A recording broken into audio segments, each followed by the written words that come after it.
extend a very profuse welcome to Dr. Hiren. Rajni ma'am has extensively dwelt on his biodata, his resume, the kind of work he has done. And we all know that he's a very scholarly person. And Rajni ma'am and Bindu ma'am, they have already attended a couple of his FDPs and programs, and they were having very high opinion about his capability to deliver such a talk in our FDP. And we have invited him so that many teachers of our college and surrounding colleges also who have joined this program, they should also benefit from his knowledge and scholarly work which he has done. I extend a very warm welcome once again to Dr. Hiren Patel, and we should draw inspiration and motivation from such fellows, such teachers who at young age have achieved so much. And I think that this highly qualified and expert person, expert keynote speaker, is going to give us fresh insights into for writing research papers using this methodology of systematic literature review. As we all know that research is an integral part of education, higher education. We as teachers, along with our teaching work in the classrooms, are expected to write good research papers also and in good journals.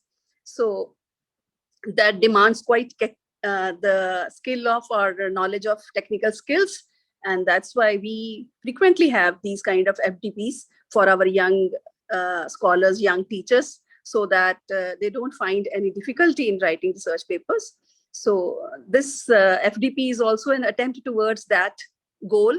And I think today's lecture is also going to benefit all the teachers and scholars who have joined this program. So once again, I extend a very warm and loving welcome to Dr. Hiren Patel, and I congratulate the organizing team for taking pains to make it successful. Congratulations to the organizing team, and welcome to all the participants who have joined this program, and welcome to Dr. Hiren Patel. Thank you so much. I wouldn't want to stand between you and the speaker of the day. I wouldn't take much time. Once again, welcome, and mic over to Rajni ma'am. Thank you so much. Thank you so much, ma'am. So I now invite Dr. Hiren Patel to start delivering his lecture. Thank you, Rajni ma'am. Thank you, Savita madam, for this warm greetings and a detailed introduction about me. Ma'am, it's always been a pleasure to get connected to the various part of this country. And now COVID has changed this entire horizon. Wherein reaching to Faridabad from Surat is not that an easy task pre-COVID. Yes. But now that COVID, as I said, COVID has changed the entire horizon of how the knowledge can be spread across the country and the globe, probably. Right. Yes. So, probably this media would have helped both of us to get connected at such an ease.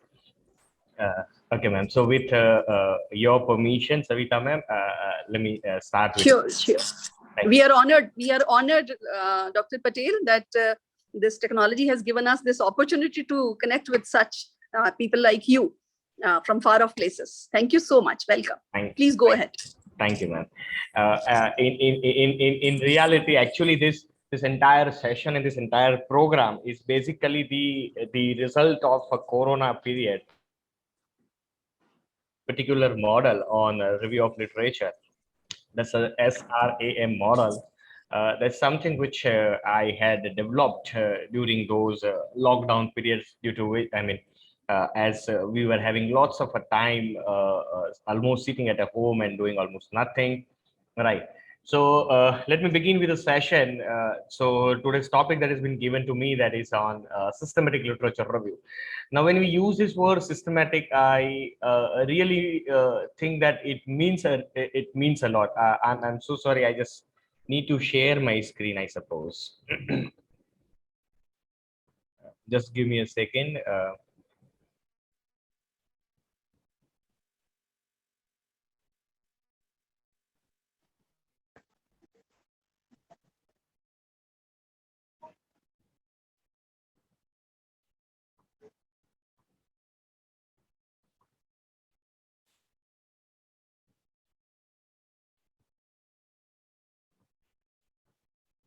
So can anyone confirm, is the screen visible?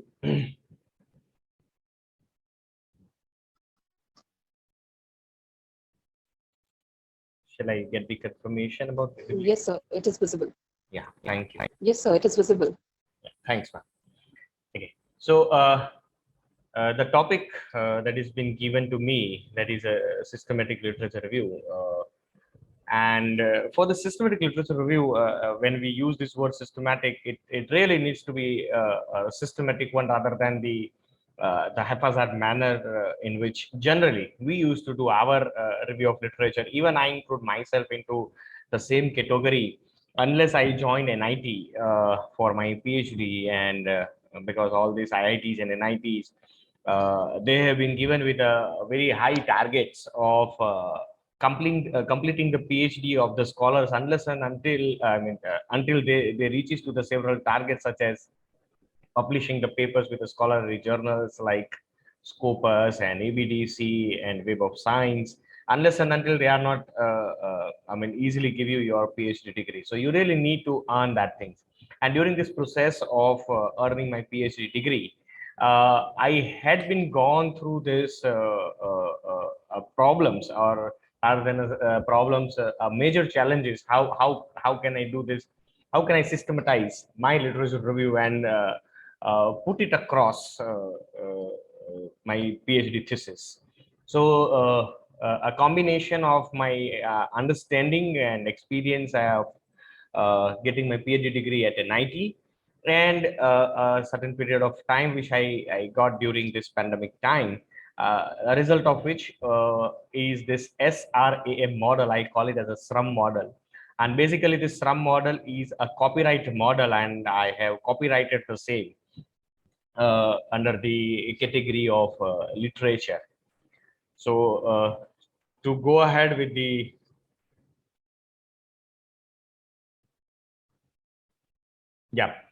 I assume that a slide has been there was a slide transfer.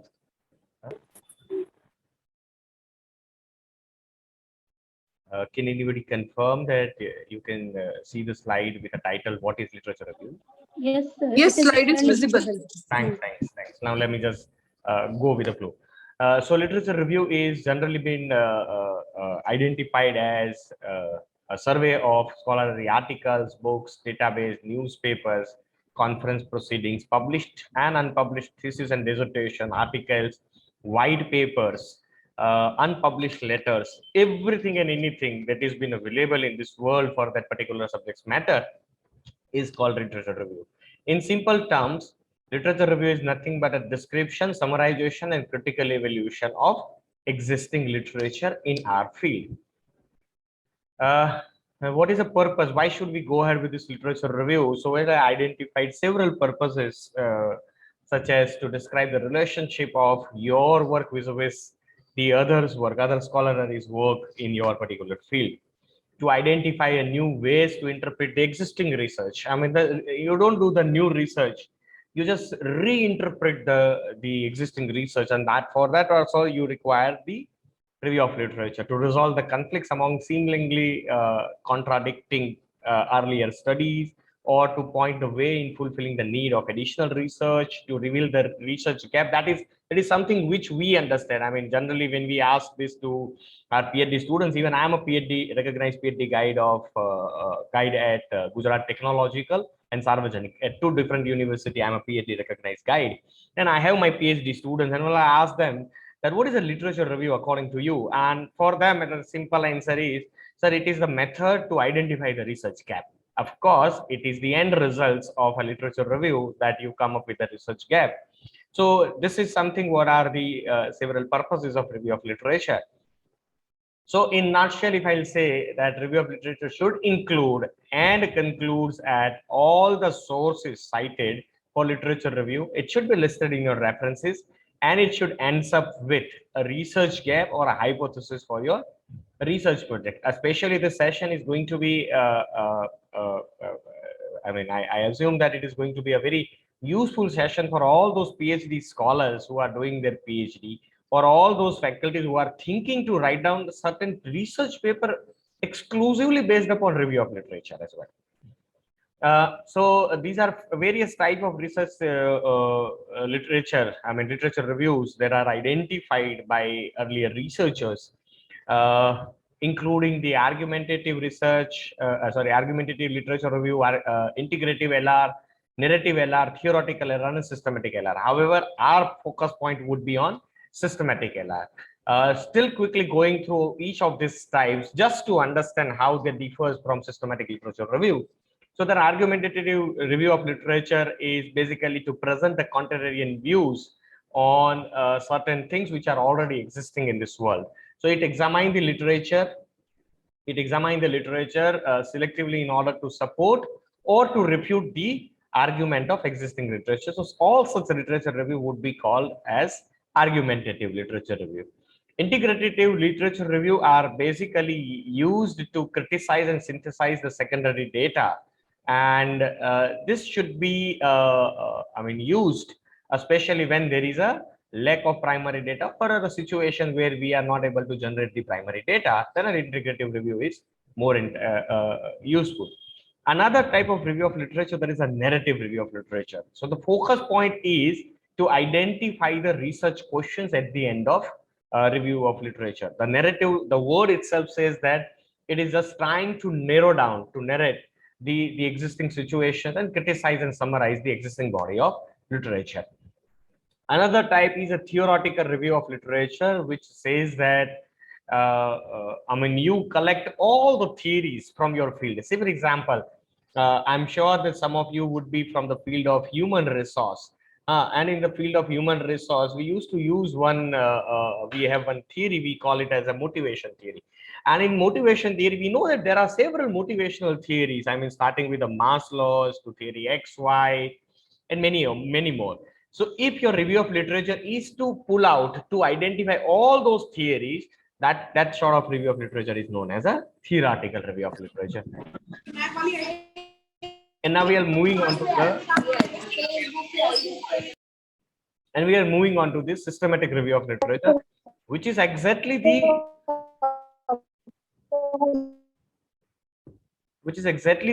matter of discussion for the day. So I'll be sparing my around 90 to 100 minutes on this systematic review of literature, followed by the question answer session. I divide this entire discussion into 4 sections. So we'll be having section 1, 2, 3, and 4. And each section deal with one letter of SRAM model. In the beginning, I said that now we had developed, I've developed a model called SRAM, SRAM. So each section would focus on one letter of this particular model. Now moving to this systematic literature review. So it is a more rigorous and a very well-defined approach of review of literature.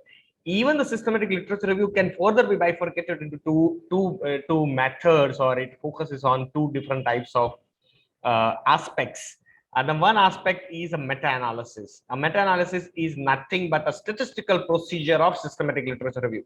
So the counterpart of this session could have been a meta-analysis. So under this meta-analysis, the researcher would apply some statistical tool on the literature review. There is no other primary data, only a literature review would be there.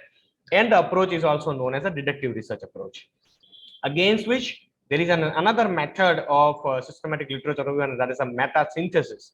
Our focus point for the day is a meta-synthesis. Here, there is no need for any statistical data. It is a purely non-statistical method, and it is also called inductive research approach. So before we start this SRAM model and all these things, I have asked several questions to my colleague, my fellow, and all those conferences which I have attended. I have a curiosity to keep on asking to the people. And when I ask them that what is a literature review, or why there is a need for literature review, and when I ask them that why you feel that, or what should be the questions which arises into your mind when you think about literature review, then these are all the answers which I got. Of course, these answers are in form of some questions. So how to decide the MPhil or my PhD or MPhil topic? Is my MPhil topic a novel? Is it really a novel? At that point of time, Corona was a very novel one, right?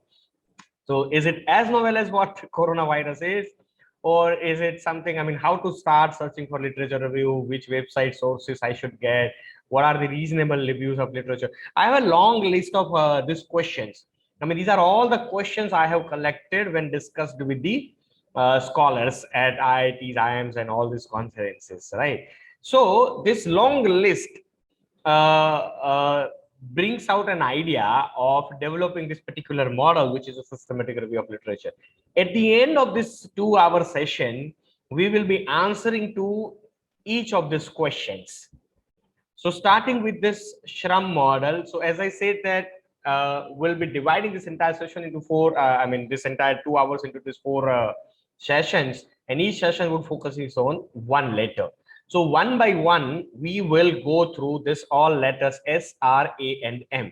By the end of the session, you will be having idea about each of these 4 letters and how you should deal with each of these 4 letters.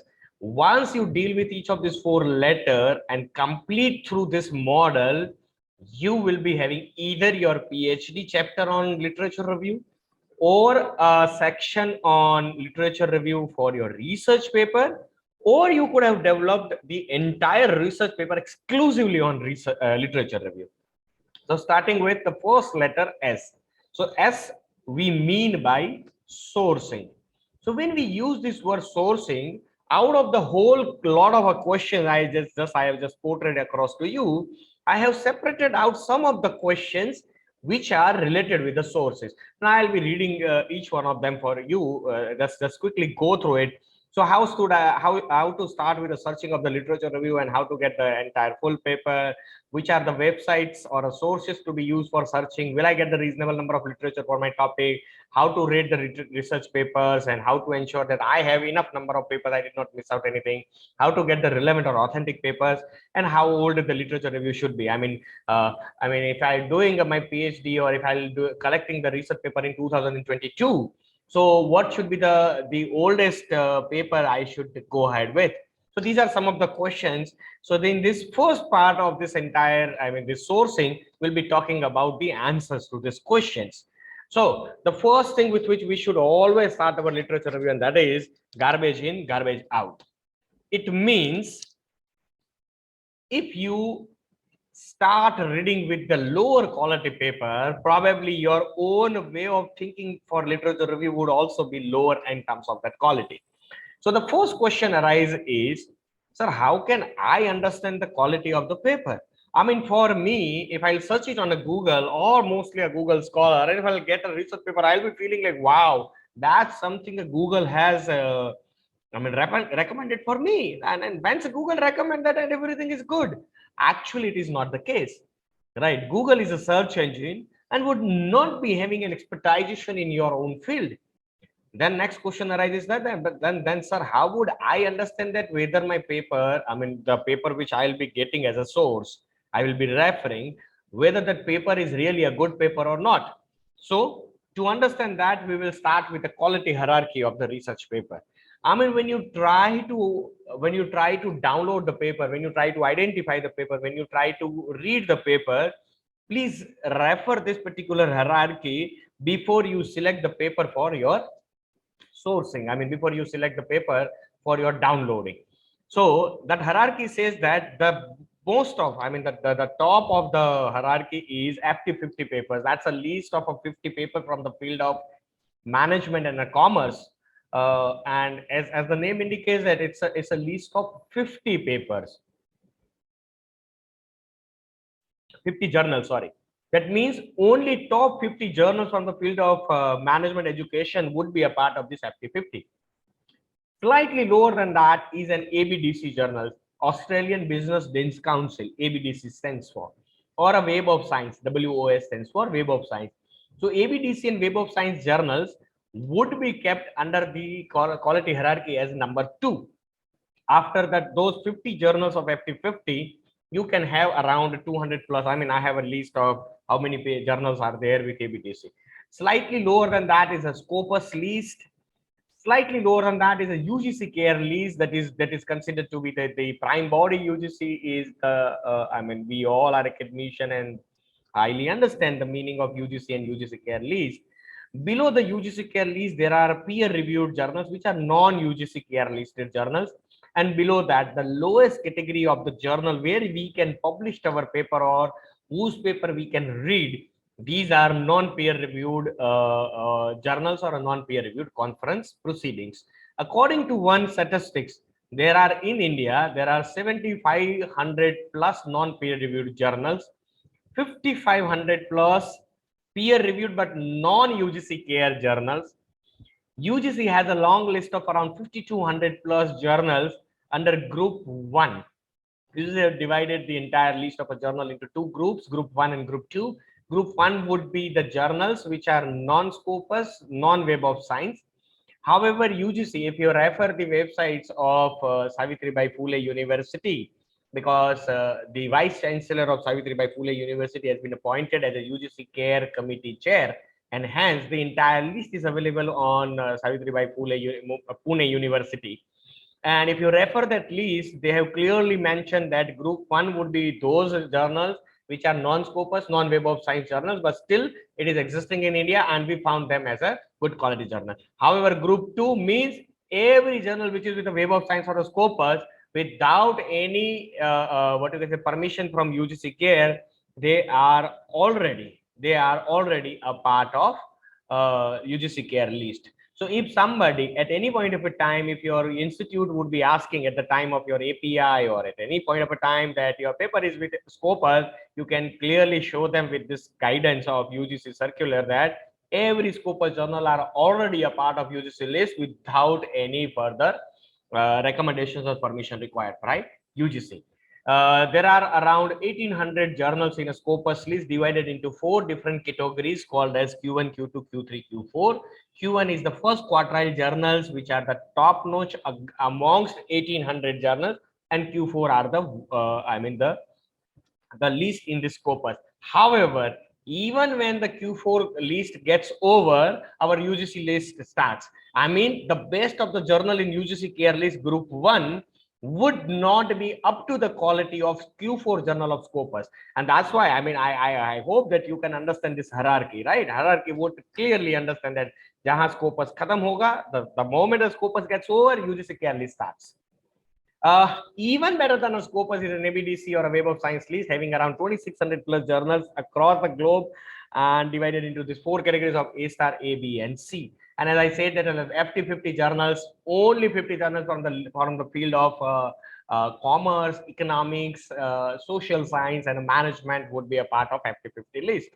Now coming to, there may be some participants who are not from this particular field. So I'll be showing you some other journals as well for the other field. But now I have a procedure for what you can say sourcing. So there are 7-step process for sourcing.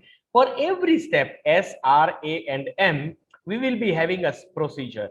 I mean, the several steps. As I said that the title of the webinar, I mean, the title of this faculty development program day 3 is systematic literature review, and nothing can be systematized unless and until it has some procedure to follow. The science says that when you have a steps or a procedure to follow, that would systematize your entire way of working. So there are 7-step procedure for sourcing. I mean, how to identify a good quality paper or a good quality journal. Following these 7 steps would lead you to this answer. To start with, the step number 1, start with the top or high-end journals like FT50 in case of a management or social science. So now the next question is, sir, how can I get the FT50 journal? I'll just change my I'll just change the slide to I'll be sharing my screen for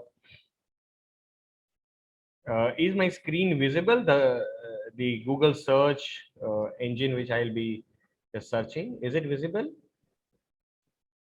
No, sir, it is still step for sourcing. I understand. Actually, I need to share my whole screen, then only it would be visible to you. I am just stuck up. Can anybody help me out? How can I share my whole screen? Yeah, I think I got that. Now I assume that my entire screen would be visible to you. Yes, sir. Yeah.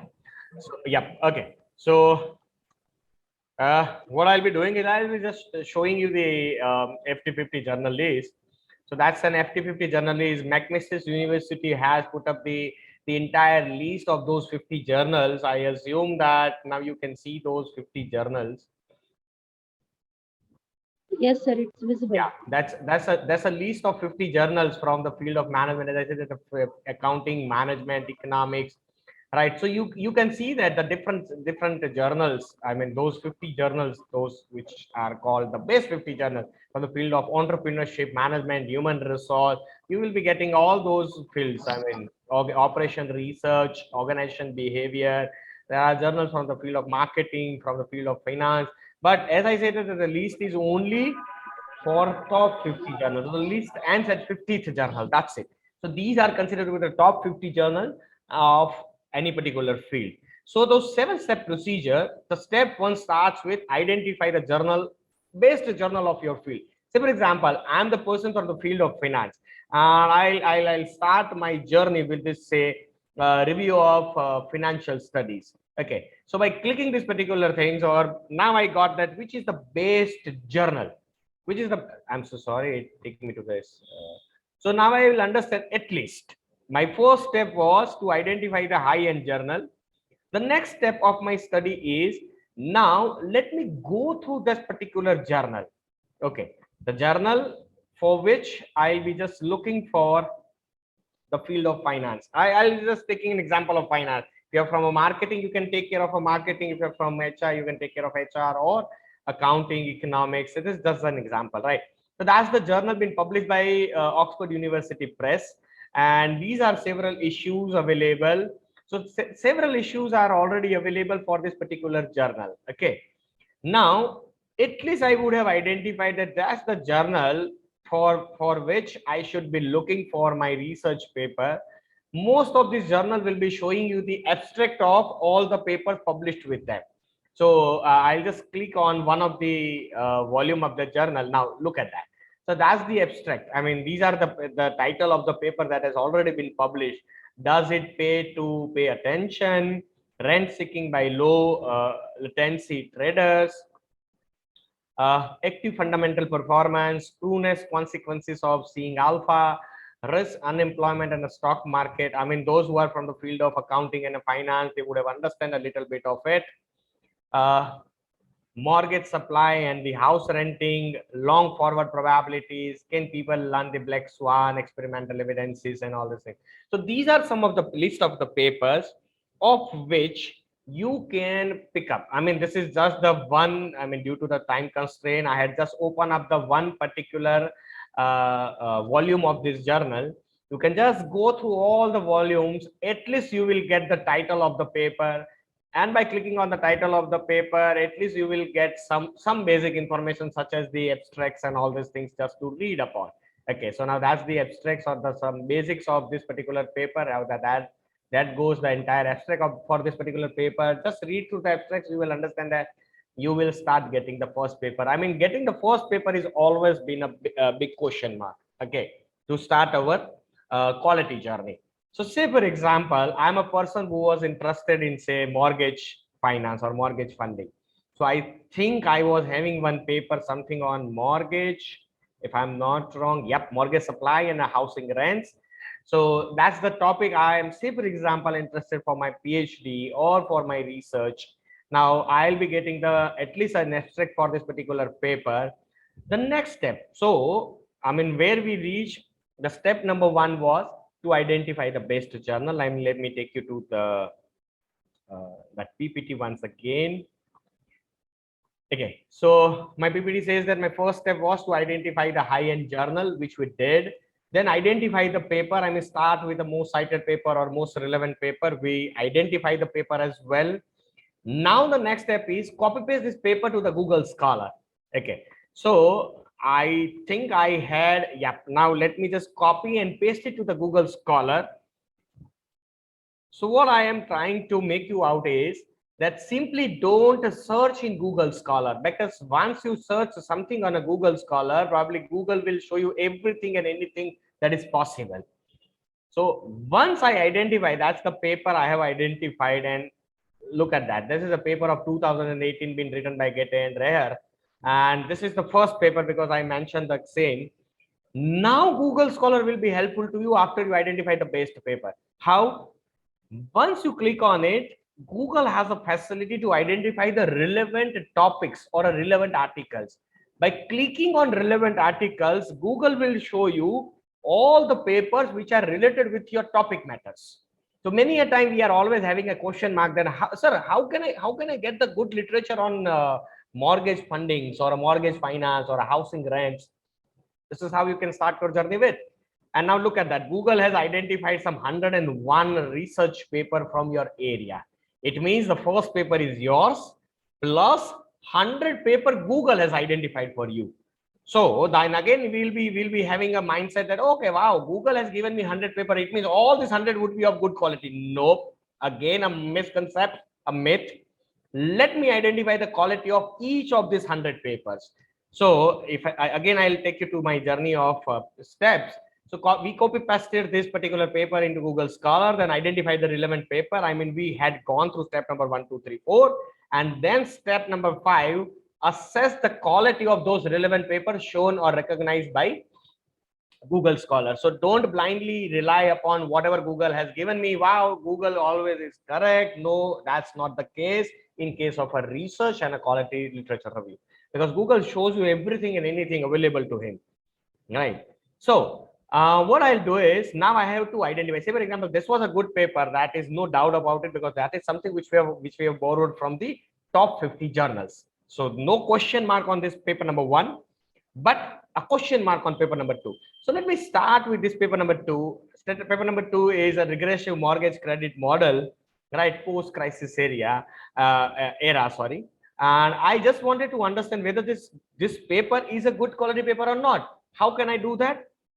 Just put this paper in Scopus list and see that whether this journal, the journal in which this paper is get published, whether this journal is a Scopus journal or not.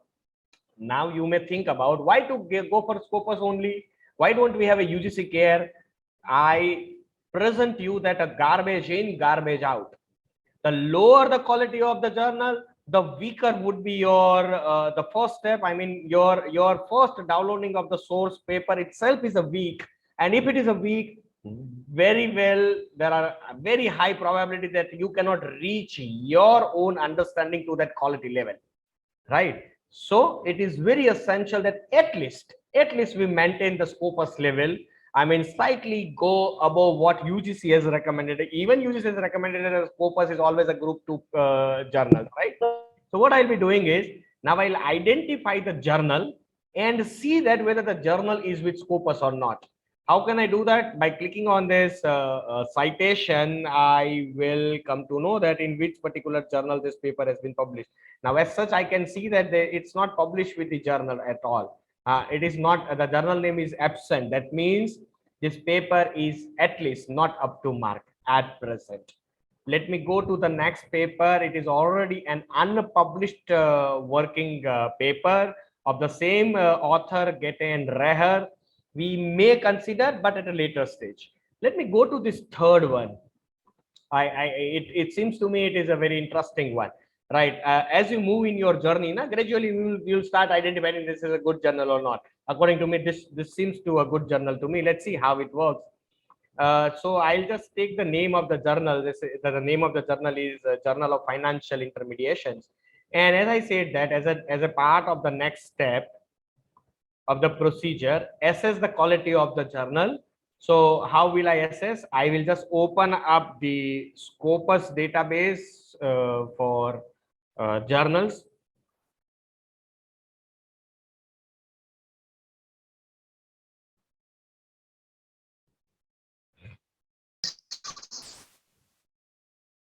So that's a Scopus journal list. I have opened up that Scopus journal list.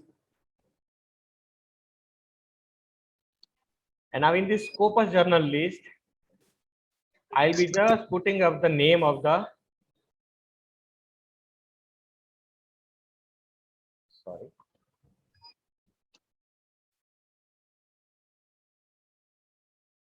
क्या हो गया?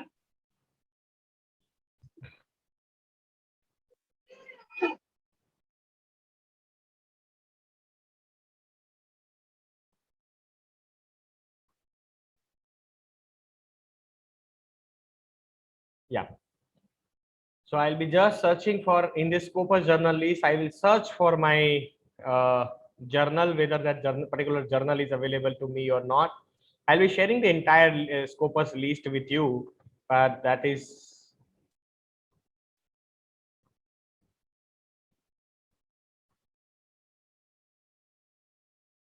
okay. So I got something. Yeah. Okay. Look at that. The Journal of Financial Intermediation is already a part of a Scopus list. It means every paper that has been published with this particular journal, they are at least Scopus quality. It means they are up to the quality of level number 3 as per our quality hierarchy. And therefore, this particular research paper, which I have just identified as my paper for the study, what I can do is I can still go ahead with this particular research paper. Yeah, so I now this is a paper which I have just identified for its quality. So now I can download this particular paper and can use for my further study. So that's what the process of what you can say sourcing. Let me just come back to the PPT and quickly let us go through this entire steps once again.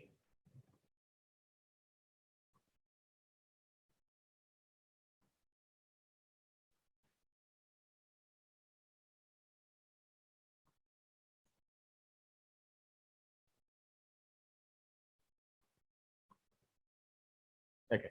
So step 1 was to start with a high-end journal. Step 2 was identify the paper. We did it. Copy paste that paper in Google Scholar. Identify the relevant paper. Assess the quality of all the papers, because don't blindly trust upon Google Scholar.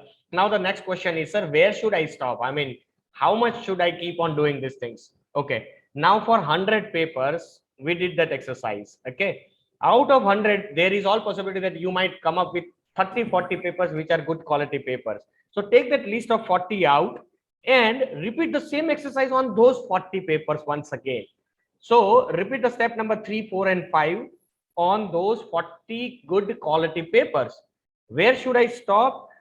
That every time when you search, Google Scholar will show you the list of 100. Now, in that list of 100, when you found that 50 to 60 of those paper are already paper which are with you, and you should understand that, okay, now you keep on having the repetition of the papers because you had entered into the depth of that subject's matter. So you should stop when you found at least 50% of those papers which are relevant to your papers. So now we are not getting something which is very new for us. So that's the 7-step procedure for sourcing any good quality paper, right? So let me move forward. So, these are some of the, this is something which I have developed based upon these all papers.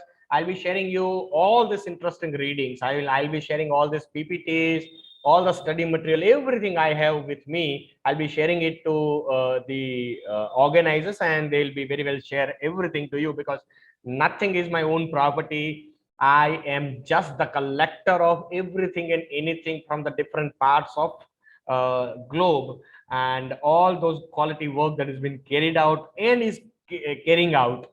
I'll be just synchronizing each one of them and presenting in front of you guys. Now, beside this, those who are not from a management field, because I used to conduct this kind of a webinars for all the field of people, not necessarily commerce, economics, and management. So for the other field, FD50 is the best journal for management. Sir, what about the other fields? So these are the best journals from the other fields, such as communication sources, that is for mass comm students, in case if anybody is from mass communication side, or CSA Illumina databases, that is for language behavior sociologist students can go ahead with this. Then Haynes Online is the database for legal students, law students of a law. For chemical engineering students, it's a chemical abstract services. Agricola is for agriculture, food, etc. for engineering students is IEEE, and for medical or life science students it's a Medline. So these are the top databases of the journals of various fields. Okay, for basic management and accounting, it is a Google Scholar, JSTOR, ProQuest, Scopus, and Web of Science would be available. So we have started with several questions, and of which we have already answered you some of them, such as this: how to start searching for paper, which website should I use, how will I get the reasonable paper? I think we have answered yes, we will get the reasonable number of papers. And how do I rate the research paper or journals? We had already given you that hierarchy. And how to ensure that I have enough number of papers, even we give you the steps for those enough number of papers, and how to get the relevant or authentic paper. Only one question that is left out is that how old the literature review should be. I mean, should I use the old paper or should I use only the new papers? The answer for it is, of course, the new paper has always been a relevant paper, because it gives you an idea about what is going on in real world at present, right? However, to identify a good concrete theories, you are required to cite the old paper. Say, for example, even for reliability testing, we have to refer Cronbach 1951 paper, because we all know that a reliability measurement ke liye Cronbach alpha is considered to be the best reliability measurement in this country, right? So for that purpose, you require to refer the paper which are even a 70-year-old. I mean, Cronbach has written this paper in 1951, but even today we are using that particular paper when we refer the Cronbach alpha as a measure of reliability. Okay, so that's the answer for this question, that how old the literature review paper should be. Okay, so now with this we ends with this session number 1. I mean, as I said, that we will be dividing this entire discussion into 4 different sessions. Okay, so I'll be just ending with this part 1 for this discussion, and let me move on to this part number 2. So this is a recap. This is something which we have already identified. What is a literature review? What is a type? Component S for Shrum model, steps of sourcing, and databases for management and non-management subjects. Now, these are all these questions which are marked with a blue color are already answered, but still the black questions are already, I mean, still yet to answer. So in this second session, we will be trying to identify the second letter, that is R. For me, the R stands for reviewing. Now review the paper. Now we always having a question mark in our mind. Sir, why should I use the word R stands for review? Why don't it be reading? R for reading, right? Okay. Before we start with the difference between reading and reviewing, these are some of the questions which we will be answering in this session. So there is a slight difference between reading and reviewing. Reading is, I mean, these are the dictionary meaning. According to the dictionary, reading means a process of interpreting the written language. That's what the reading stands for. Whereas the reviewing means a second or a subsequent reading of a text or artifact. Now, what is an artifact? An artifact is nothing but giving a shape by human.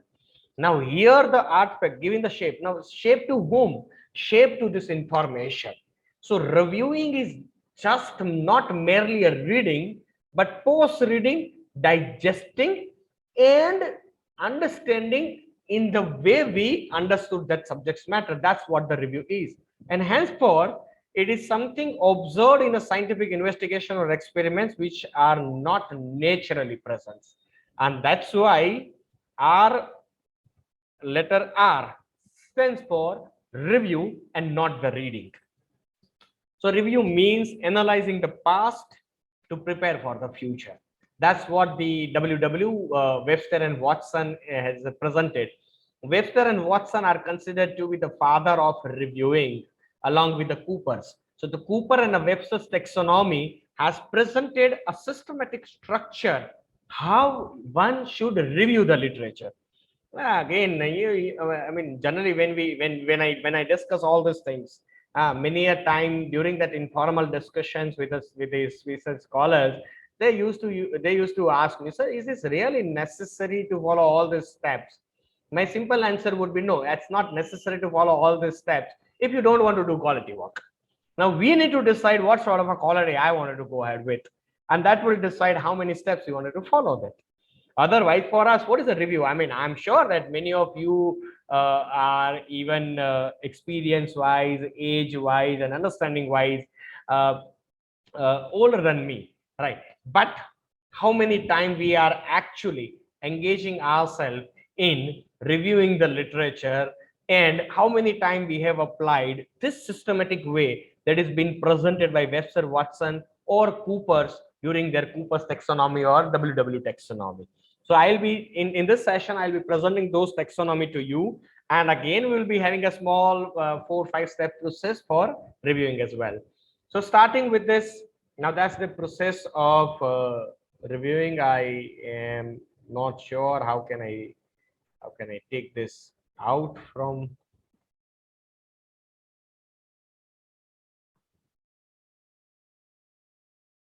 Okay. Okay, these are the steps of review process. I will keep on changing its place so that it would be readable to you. So the first step is organize your paper. I mean, during the first step of sourcing, what we did, we have downloaded all the papers. After downloading the paper, the very next step would be organize those papers. Now, organizing means number them, rename them. So why it is necessary to number and rename them? Because at a later stage, when you start reading those papers, you would be knowing that which paper you are already read, which paper is more important to you, which is less important to you, and all these things. For that, numbering them and renaming them is very essential. You can rename the way you want to, right? We will be having the next few slides, which will be showing you each of the steps in detail. And the next step is a reading. Third step is classifying. Fourth is summarizing and sorting. Fifth is prioritizing. Sixth is reviewing. Reviewing based upon the priority, and the seventh and the last step is identifying the research gap. So let me start with each of the steps one by one. So the first is organizing. Rename and number each one of your paper. So after you download every paper, you should have your own naming definition. You can define the way you wanted to define. There is no standard methodology or structure to rename the paper. But this renaming is very essential. Reason being, this is how your computer will show you all the papers. So this is the renaming which I have applied when I was doing my PhD. It starts with the first number. So 1, 2, 3, 4, 5. Why I start with the number? Because if I put the number first, then my computer itself will just put them in a sequence. 1, 2, 3, 4, 5, 6. Right? If I'll keep the number at last, then my computer would not understand it in a better sense. So I'll always start with the first stands for, that's the first paper I have downloaded. The paper was of 2020. It was written in 2020. The title of the paper was Measuring the Quality of Green Supply Chain Management, and the paper was written by Balsara et al. Even if you want, you can write down underscore karke the name of the journal, the publication issue number, page number, whatever you want to do. As I said, that there is no fixed terminology or fixed definition. You can define the way you wanted to define. But my humble request is organize each one of the paper, rename them, and then only you should start the next steps. And then the next steps would be reading. When I talked about reading, here I am still not using the word reviewing. I'm using the word reading, and I know that what it means by. So the reading is nothing but a first read. And what is the first read? Start reading your paper. I mean, just assume that you would have downloaded around 300 papers, right? I do remember when I did my PhD, I was having an inventory of around 1539 papers. My guide was constantly behind me, keep on downloading the paper. I used to visit IIM Ahmedabad. That's the nearest IIM that I have. And I keep on downloading. I used to use their library and computer lab facility. And I have downloaded as many as 1539 papers for my PhD. I have almost read through each one of them. I use the word I read through. I did not use the word I review them. Okay. What is a reading? So reading is nothing but start with the abstract and then keyword. Okay. Just read the abstract and a keyword, then read the introduction, just an opening and a closing paragraph of introduction and conclusion. Now just imagine, even if you will be having 400 papers for your PhD or for any study, And if you read their abstract, if you read the keywords, first and last paragraph, opening and the closing paragraph of introduction and conclusion, how much time would it take? I really don't think more than 20 minutes. It means to read 400 papers, you just require 8,000 minutes. Just by reading that much, we will get an idea which paper is important or relevant to me, which paper is not relevant to me. I have not completed the review process. It is just the reading process. That's why I use the word first read. This is my first reading. It is just a quick glance of the paper that I have downloaded. Moving to the next. Okay. Then the third step is classifying those papers. So divide those papers into different categories. Now, what is the meaning of dividing them into categories? And is there any need for category divisions? Yes. If you go for a systematic literature review, there is a need for category divisions, and that category divisions or classifications. For that, there were two theories. As I said, that there were two theories been identified. One is identified by Cooper, is considered with the godfather of classifying the literature review. Presented two of their papers in 1985 and 1988. Those papers were very well popular as the papers of Cooper's taxonomy. And beside the Cooper's taxonomy, even Webster and Watson in 2002 paper has identified and revived the Cooper's taxonomy, come up with the concepts of come up with the concept-centric literature review classification procedure. Now, how would I go ahead with that? I mean, how can I do that classification using either of this? Now, this is Cooper's taxonomy. Cooper has divided any paper into 6 characteristics. So you should identify that for your paper, what is the focus point? In under focus point, he has identified 4 categories. Of course, you can modify the Cooper's taxonomy according to your need, but you should have characterized each one of your paper according to the 6 characteristics according to Cooper's, if you are going to apply Cooper's taxonomy. We had applied a Cooper's taxonomy to write down and publish 2 of the literature review paper. My 2 of the literature review paper get published with ABDC Quality B journals. That's in the field of supply chain management. And those 2 papers I have published even before I completed my PhD using this Cooper's taxonomy. We followed the Cooper's taxonomy. You can design, you can decide whether you want to go for a Cooper's taxonomy or WW methods. So I'll be sending you several research papers that is written based upon Cooper's taxonomy, including my own paper. 2 of our paper along with my guide and co-guide during my PhD, that's published using the Cooper's taxonomy. So Cooper's taxonomy says that you divide any paper into the 6 categories and subcategories. After that, the WW's concept says that you divide any articles into either the concept matrix, now this is a very simple matrix. These are 4 concepts. Say for example, if you are going ahead with the human resource, right?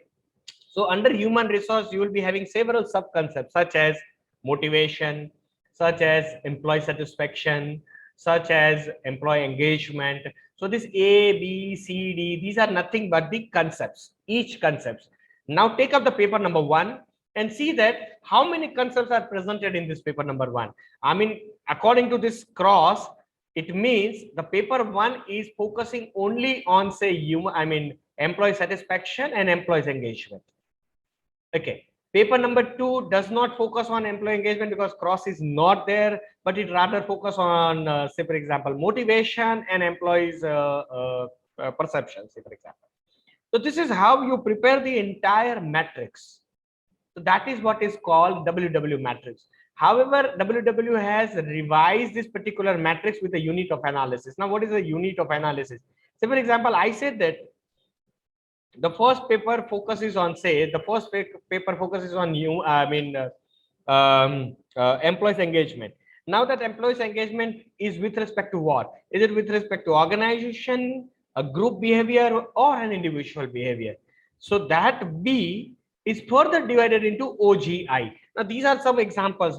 You can design your own methodology, but what I'm just trying to advocate is you segregate your papers into different categories, classify them, then only it will be easy for you to identify which paper are more relevant, moderate relevant, less relevant, or unrelevant, completely non-relevant. Moving further with this concept matrix, the next step is summarize, sorting, and grouping. So for summarization, you can have both. You can use either of this method, manual summarization or digital summarizations. In manual summarization, you make the diary or a notebook, which is generally not relevant in today's time. So there is a digital summarization, and Microsoft Excel is one of the way to digitally summarize all this literature review that you have. You can even use the Mendeley, EndNote, RefWork. I'll be just showing you one of the Microsoft Excel that has been prepared by one of my colleagues, and we had extensively used this Microsoft Excel. So what she did is, I assume that a Microsoft Excel is visible to you. Yes, sir, it is visible. Okay, so this is how we go ahead by for each paper. Say for example, serial number 1, 2, 3. That's nothing but the paper number, the name of publisher, journal, H index, year of publication, citation, journal publisher's name, author 1 name, 2, 3, year of publication, title, keyword. Now coming to this, what you can say, your concept matrix. I mean Cooper's taxonomy. So in focus 1 means I have identified focus 1, 2, 3, 4. So where is the focus? In category 1, 2, 3, 4, whichever is the category size, I will keep on writing then a sample size. Then we'll write down the objective of that paper, objective 1, 2, 3, 4, then findings of that particular paper, then what are the dependent variable 1, 2, 3, then what is the data analysis technique 1, 2, 3 identified, and what is the gap of that particular study identified. Now, if you once you prepare this kind of an Excel, then everything would be very easy for you. Say, for example, if you were just wanted to identify the paper been written by author 1, I mean, say, for example, there is one godfather in your field, right? Every field has one particular researcher who did a tremendous work. Say, for example, reliability measurement, we know that Cronbach has an excellent work. And suppose you wanted to refer only the paper written by Cronbach, Excel will give you all the what you can say. You can sort them out. You can apply the filtrations, and you can get every paper and any paper that you wanted to go for your further what you can say study. Okay, so this is how you can use the Microsoft Excel and prepare this entire Excel. And I'll be moving on to the next part, the next step of this procedure, and that steps identify the priorities. I mean, all those papers that you have prepared through Microsoft Excel. Now is the time to prioritize them. So prioritize those papers based upon the keyword, author, journal. Now everything is easy for you. Now you have the Excel sheet. You just what is required, you just filter them. You filter according to keywords, you filter according to the author, journal, year of publication, taxonomy characteristics. Whatsoever you wanted to do with this Excel, you can do that. Even there are several features which are available in the Mendeley, BibRef and EndNotes and all this, what you can say, the softwares available. However, these softwares are, these apps are not available at a free of cost. And the several versions, free versions available, which are not so relevant. You cannot blindly trust on those free versions, right? And now coming to the last juncture of our reviewing, and that is review, or you can say the second reading or a third reading. Now this is truly a reviewing. So according to the Lobepin, a very few articles in the field are so important that every word needs to be read carefully. So that laid down the parameter that you should not read all 400. You should not review all 400 papers. You can read only 20-30 of it. Okay. And by this juncture, we have prioritized which 20-30 I wanted to review first. So that review could be based upon the survey. Once you are reviewing, that review could be based upon the survey of research problems. That review could be based upon the highly citations, historical overviews, or research designs, or a cross-disciplinary approach. You can review your paper. I mean, you can read it for second, third time to identify the research gap. Now that's the end of your R word, that is a review process. So every review process should end with identifying the research gap. So after the second and third revision of review of those articles, you yourself will start identifying the research gap. Now those 30-40 papers, you should go word by word. You cannot afford to miss any word, because if you understand the way we are moving, we have identified the best papers, out of which also we have removed several papers which are non-relevant. And when I end up with some 30-40 papers, then I have to read those papers very thoroughly. So you should identify the research gap, which is generally should not be a geographical research gap or chronological or product service process. Generally, I used to use this kind of a word. When we ask to the research scholar, what you are going to do? What is the research gap with you? Then they used to say that, okay, sir, I have identified a research gap as employee satisfaction. And when I say that, no, but employee satisfaction is something which other did. No, sir, but they did it for Delhi. They did it for NCR. I'm going to do it for Faridabad only. That's the research gap is not acceptable one. Of course, for the practical purpose, we are understanding it and we'll go ahead with it. But if you really wanted to do the quality work, geographical area, chronological, I mean, somebody did the study in 2010, I'm going to repeat it in 2022. Not acceptable. So what is a good research gap? I'll be just portraying some of the examples of a good research gap. So what's a good research gap? A good research gap is a cross-disciplinary approach. Now, what is a cross-disciplinary approach? I have portrayed some of the research gap that has been identified by a good researcher. Use of Google location mapping to measure the profitability of Walmart. Now, profitability of Walmart is the topic of finance. Generally, the finance students used to go ahead, finance accounting students used to go ahead with the profitability part. And how you wanted to understand the profitability of Walmart? Using the Google location mapping. Now, the Google location mapping, use of Google location mapping, that's the topic of big data analytics, or that's a topic of IT. So that's a cross-disciplinary approach, merging the IT with the finance. Or heat map data analysis to forecast the Nifty price. Again, the merging of heat map data analysis is an engineering methodology, and applying that engineering methodology for Nifty identification. I mean, to identify the price of Nifty. Or using the fuzzy AHP, that is precisely, even I had published one of my paper using with one of my colleague. Use of fuzzy AHP. Fuzzy AHP is the method of production and operations which we have used for consumer behavior.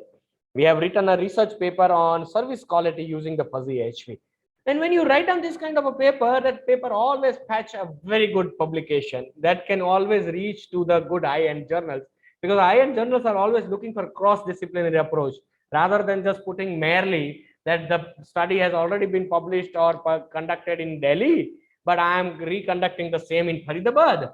That's not a good study at any given point of a time.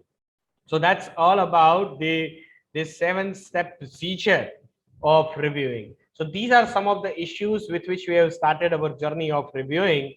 And with this, we end this second part of our discussion and the second letter of the Shram model, that is review. Moving on to the third part, or the third word for our Shram model. So during the part 1, this is something which we have already covered up. Main importantly, we have covered up the component S and the steps of sourcing. In the second part, we had covered up the second letter of the Shram model, that is R, reviewing, and we have understood the Cooper's taxonomy and Webster-Watson's taxonomy.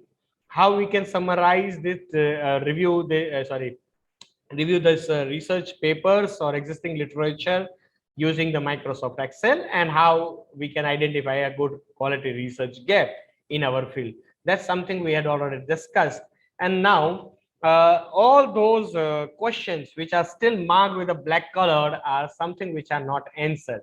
Blue are answered during the first session, yellow are answered during the second part. So now we'll be moving on to the third letter of our Shram model, that is articulating. Articulating means, in simple understanding, in our understanding, writing.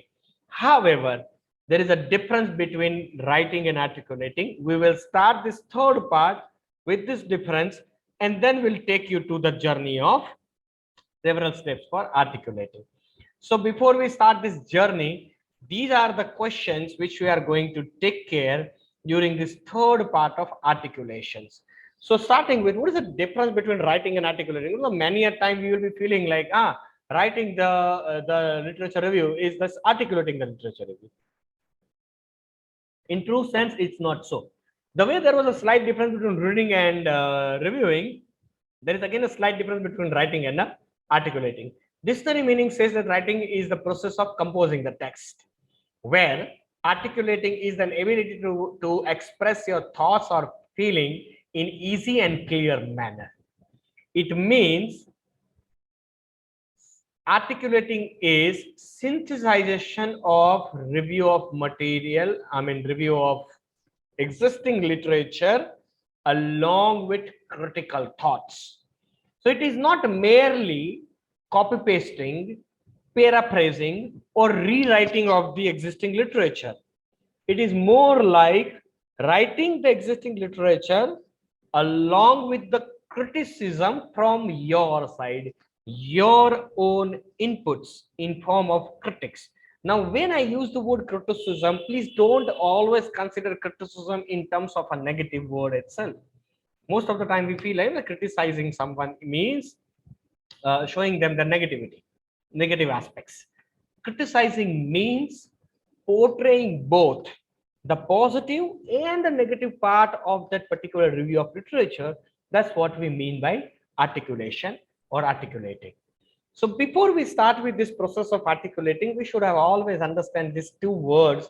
These are, it looks or used interchangeably, however, portrayed at different meanings. So before we go for articulating, let us understand the citations and referencings. Citation means an individual or a group of sources to indicate the reader where the information came from. Now, say for example, if you read through this paragraph, you understand that strain 2018 studied whether an early onset disease affect the individual younger than 30. Now, this means by reading this particular paragraph, you will understand that from where I would have collected this particular information from the paper which is written by Stein in 2018. Simple. So the citation shows from where the information came. But now if I wanted to understand that as a Stein, in which journal the paper was published, in which year,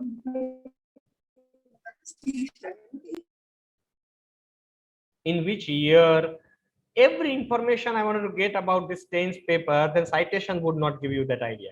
Now, what gives you that idea? Referencing would give you that idea. And referencing means comprehensive list of all the sources that you have used for your study. So now that's the referencing for Stein's paper. So now you will understand that, okay, the paper was written under the title of short-term memory, now gone, the unfortunate circumstances related with this disease. The paper was published in the Science and Discovery. The name of the journal was Science and Discovery. That was the second volume, 23rd numbers, and the page number was 35 to 57. And that's the DOI. Clicking that DOI, you will get the whole paper. So that's the difference between citations and referencing. So these are the 5-step procedure for articulating, starting with the step number 1. Organize your literature on a piece of paper. Now that's the time. This is a time up tak we first has collected the paper. Second, we review the paper. We read the paper in simple terms. We read the paper in systematic terms. We review the paper. Now this is a time to pen it down. It's a time to write it down. Of course, when I talk about pen it down or write it down, it's not a penning now, because now I'm not going to write it down on a piece of paper unless and until it is something which is very, very important to us. So pen it down means just rewriting the same thing in your own wordings with critical thought process using the computer or some soft other way of writing it down. So the second step is write the first draft, then read with precision, articulate it, and use the literature review at the different components. I'll be going through each of these 5 steps one by one. And the step number 5 is very crucial and very essential. I just request your attention when we move on to the step number 5. So starting with the first step, that is organize your literature review on a piece of paper. To write down the review of literature, I mean to articulate the review of literature, there are two basic methodology being identified, right? And for everything that I speak, I keep on putting the sources at the end of every slides or at the end of this entire presentation, and I'll share each of these papers with you. I have all of these papers with me, so that it's nothing like that. I am just putting the way, I mean, whatever is my free thoughts, right? I am generally not the person who believe in presenting my free thoughts. Okay, I generally present whatever I read from quality journals. And as I said that I just composite everything. I mean, I just synthesize everything and put it in front of you. There is nothing of mine. I'm just a composer. Okay. So according to the coup, there are two different ways of articulating your literature review: descriptive writing and integrative writing. So descriptive writing focuses on the methodology, results, finding, conclusions, and is considered to be relatively poor method, because in case of descriptive writing, an individual author, an individual researcher has a very less or no contribution. It is merely copy pasting or re-paraphrasing the thought of earlier researcher. So descriptive writing misses out on critical thought process, against which the another method is integrative writing. So it is an effort of acquiring the common idea, concepts, or conclusion from a pool of paper, and it is considered to be relatively a better method. These are two examples of a descriptive and an integrative writing. If you just read through, you will understand that, I mean, there is no need to read down and read through the whole paragraph, but you will understand that one single author or one single paper I considered, and I wrote some 6 lines on one single paper. And if you just read through this now, you will understand that it is nothing but merely re-paraphrasing, rewriting what D. Venice wrote, but we rewrite in such a way that his entire paper is reframed as 6 lines or 5 to 6 sentences. Okay, that's a descriptive way of writing, and this is considered to be a poor way. Yeah, it does not reflect your contribution. So what is a better way of rewriting that things? It's an integrative writing. And when you go through that integrative writing, you will understand that one single line, I mean, this is also a 5-line paragraph, but if you just go through it, it has an idea, a central theme or a central idea of at least 1, 2, 3, and 4. I mean, 3 to 4 researchers' central theme, central idea is presented in just 5 to 6 lines. So that sort of a writing, that sort of a writing is called an integrative writing, and that's why integrative writing is considered to be a better way of writing than the descriptive writing. Now moving to the third part, I mean the third steps of articulating, that is a write your first draft. Write your first draft includes their 4 sub steps. Let us go through each one of them one by one. Choose the method of writing the first draft, whether the in-text, narrative in-text citations or parenthetical citations. Again, I will be having the further slides which will give you understanding about what is narrative in-text citation, what is parenthetical. Choose your own wordings with an utmost care, especially for integrative writing, because you are rewriting the central theme, the central idea. So you have to be very careful of integrative writing. Avoid overweighing any single paper or articles. Generally, it happens that someone's research paper we like the most, and we keep on writing about his view only. A good quality research says that even if you are using the descriptive writing, even if you feel that no, I'm not good at integrative writing, I can go ahead with descriptive. Even if you go for a descriptive writing, you should not write more than 3 sentences from one research paper. Don't give more weightage to one single paper. And you will be thinking like, "Arey sir, but he is the godfather in my field. If I'll be doing certain study, how can I miss my godfather?" I don't mean to say that you miss them. You write about them, you write their work, but not more than 3 sentences in your entire research paper. Why so? Because when you don't write more than three sentences from your godfather, you will be open up and you will read to the others as well. Otherwise, we would be feeling like, oh, he is a godfather in that particular field. He did excellent work in that particular field. And I mean, there is no one who is better than him. Say, for example, from personality, right? So there is a personality skill being developed by Ackerman. So people keep on writing everything about Ackerman. No, that's not the case. You should read the other author as well. You should write about the other authors. Other authors' thought also you should be presenting in your good quality research paper. And consider the above steps and write as much as you can. Now again the question is, sir, at one time you are asking us to write the quality, and now you say that you should write as much as you can. Yes, I know that. I know that. I am in the conscious state of my mind.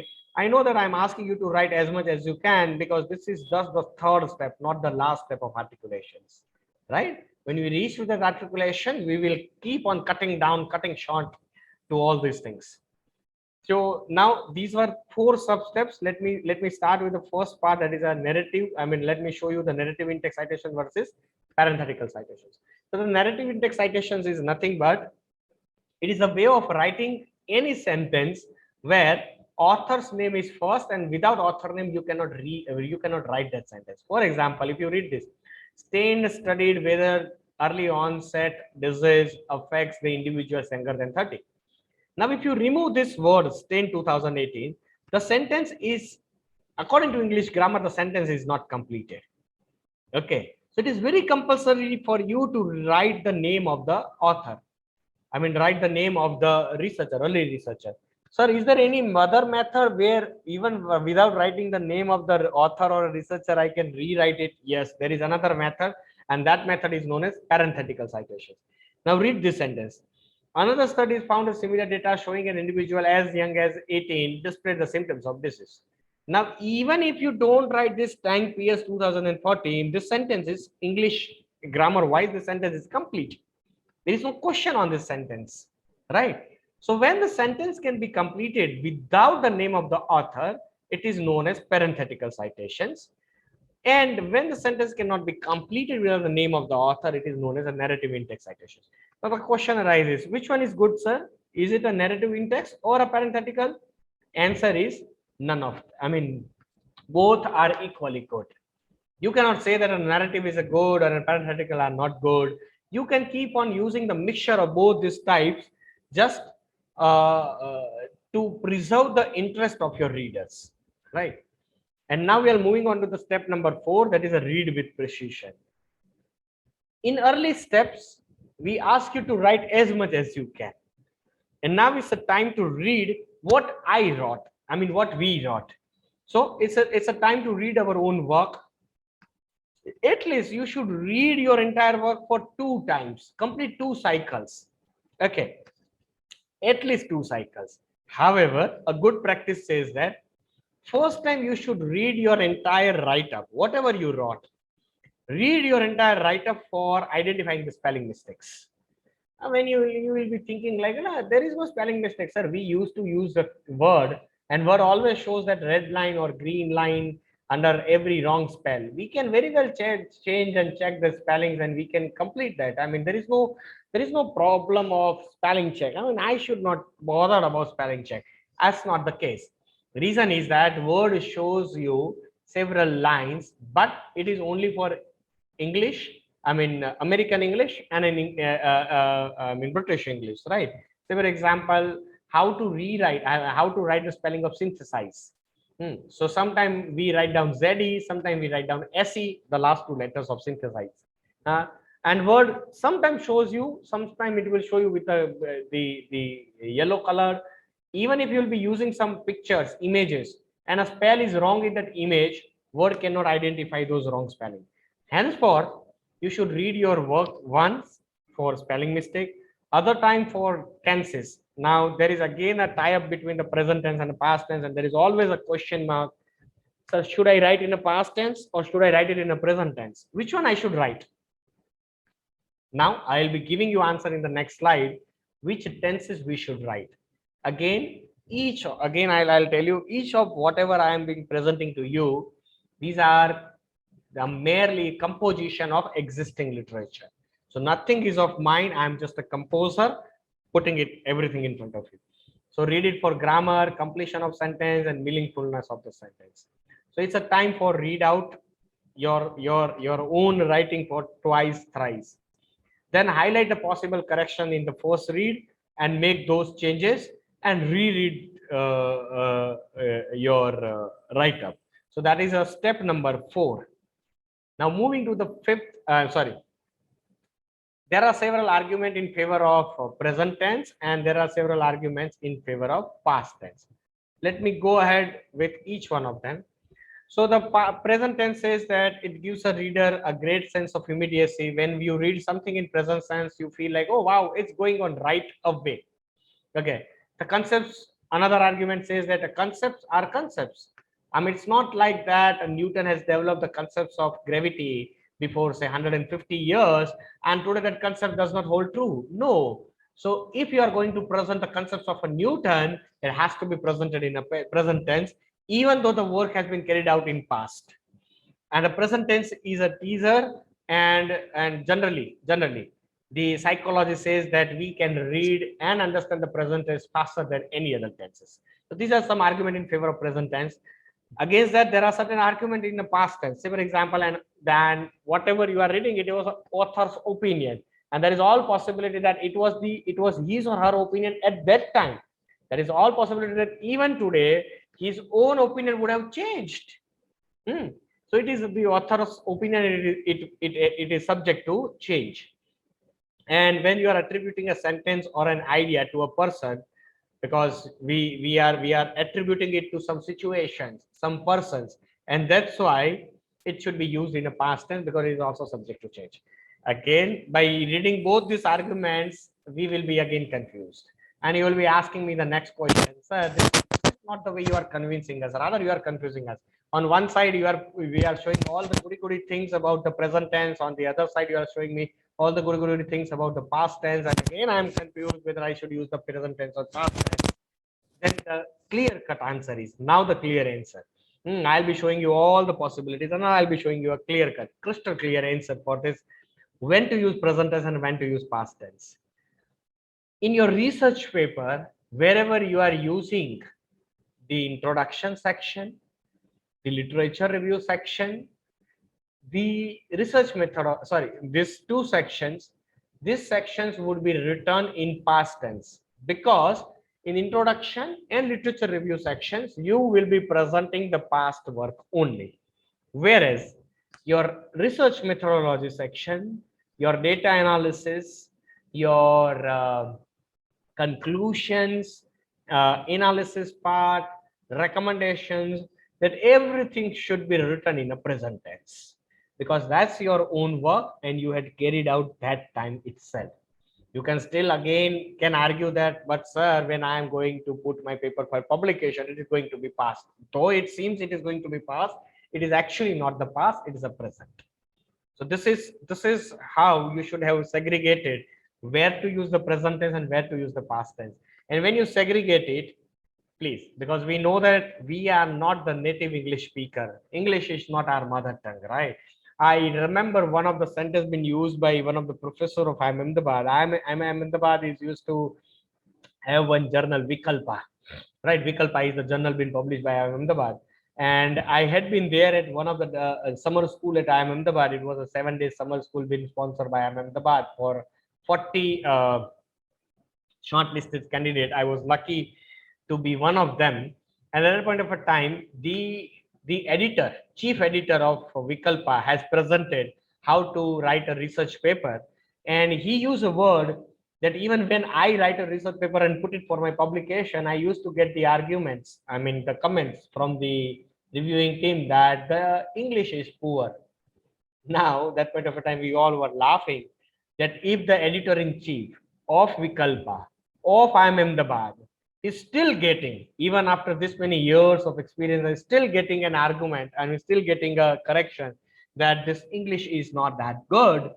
And if I am getting that kind of comment on my published paper, the paper I will be putting for my publication, they'll write down that the English is poor, I should not be worried about. He used this word that we are not an native English speaker. English is not my mother tongue. English is a borrowed tongue. And that's why we are not very thorough about usage of English. Why I'm narrating this story? Because this is a time when we have to segregate between present tense and past tense. So we should read it thoroughly, whether we are not using the present tense in a place where it should be used as a past tense or otherwise, right? And now we'll be moving to the last step of articulations, and that is articulating. Now this is a time when we have to reduce our sentences. So now is a time, connect your statements to create a meaningful meanings out of it. Now whatever you wrote, you read, you keep on rectifying your mistakes. Now connect the sentences. The first sentence and the second sentence, there should be continuity of the sentence. Now you will be thinking like, but how will I get the continuity and all these things? Even if I'll give a lecture for 1000 hours on how to connect them, we cannot practice. I mean, we cannot understand unless we practice. And how we practice? One, by reading a good quality paper, and second, by writing our own. That's the only way to understand the connectivity between the sentences, and nobody can give you an idea how to connect. And now choose your theme, whether you wanted to go for chronology of events, you want to go for theme wise, you want to go for chronology of publication or methodology. Which theme is to be applied for which sections, the next slide will give you an idea about. And then finally seek the help from your peer or colleague or PhD guide. Now, for which section of your research paper, which part or which theme you should apply, right? For introduction section of your research paper, you should go by chronology of the event or chronology of the publication. I mean, when you are writing the introduction, it should go as per the year of publication. I mean, the event that has happened first, something has happened in 1950, should be written first, then 1980, then 2000, then 2005, then 2010, then 2012, then 2020, then 2021, or 2022. Right? This is how your introduction section should be written down as. For your research methodology section, this is something which I say that is the most important slide or most important way of understanding the quality aspects. When you write the research methodology, at that point of a time, you should use the conceptual paper or theory paper, building paper, to legitimate your research methodology. Don't keep on writing what you are doing. Prove whatever you are doing is right by using some theory builder paper or conceptual papers. They'll give you an idea how you can develop your own theory, your own model under this section of research methodology. For writing the data analysis section, you should use the methodological theme or statistical or mathematical paper, which will help you establish a relationship between the standard and compare it with your results. What is the standard results? What is your results? And compare them to get whether your results are reaching to the standard or does not reach to the standard. So this is the way you should write down this data analysis section. And lastly, what you should use in the finding sections. So in a finding section, you should always use the most relevant paper first, because whatever you found, you have to compare with the existing review of literature. You have to prove that the earlier researcher found that so and so, and I found this much, and this is a relationship. Either your findings are in line with their findings or your findings are contradictory to their findings. But these particular sections of findings should always have a top priority research. Now, this will give you an idea for your research paper under which section, which one you should apply, which theme you should apply to make your research paper a good quality research paper. These are some of the points or some of the advice which you should think of or which you should try to follow. Always use evidences. Don't write your own wordings, language, thoughts, perception. Don't do that. Be selective, summarize and synthesize. Write as less as possible, but write worthy. Be cautious when paraphrasing, when you rewrite. use the quotations only if it is necessary. I mean, there is no need for use the quotations. Quotations are good for newspapers, not for literature review or for academic writings. Avoid the overweighting any particular research paper. Your writing always reflects your reading. That's why you always read the best papers, and don't be so critical. I mean, if you find some paper which is not relevant or they did a very poor study, don't criticize them too much. Always remember that their paper is just a one paper in the entire gamut of thousands of papers, right? So these are some of the issues which we had already identified. So what should be the length of my literature review in my thesis or LR paper? No, there is no specific limit for it. Which is the easiest way to verify whether I have all the in-text citations covered in my bibliography? You can either use some softwares like Mendeley or Beepwork, EndNote, etc., or you can go for manual. I hope I'm audible, right? Yes, yes. Okay. Dr. Hiren, Yeah. you're audible. Yeah, thank you. So these are some of the issues we had taken care during this third session or the third part of this systematic literature review. So as of now, what we had covered is, first, what is the source? I mean, from where I can get the research paper. I can download the research paper, earlier research paper, which are relevant in my field. Second, how I can review them. Third, how I can write them. Generally, we feel like, okay, I identify paper, I review it, I write it. Everything is over. I mean, once I complete my thesis chapter or a literature review, I mean, or a section of literature review in my research paper, that's it. Now, what is left out? I did everything. I collected good paper. I read them out. I mean, I review them. I articulate them. That's it. Then why there is a need for the fourth letter M? There is a meaning for that fourth letter. So that's something which we'll be dealing with now under this part 4. So in part number 1, 2, 3, we had already covered up to articulations. And now I'll be moving on to, now almost all the questions are answered. Now I left with no other questions. And now I'll be moving on to the fourth part, which is manuscripting. So M stands for manuscript. Now, what is manuscript? Generally, the research paper that we wrote is called manuscript unless and until accepted by journal for publications. Means we do not prepare research paper. In real sense, we prepare manuscript. We submit manuscript for journal. Journal review manuscript. I mean, the reviewers review your manuscript. Editor review your manuscript. And then they opine for your manuscript whether your manuscript is publishable or not. And if they accept your manuscript for publications, after that your manuscript become research paper. Till then, it is called manuscript. So now my fourth aspects of the day is manuscripting. So that manuscripting will take us through. There was no question left out, so I have prepared my few questions of my own. So now what is manuscripting?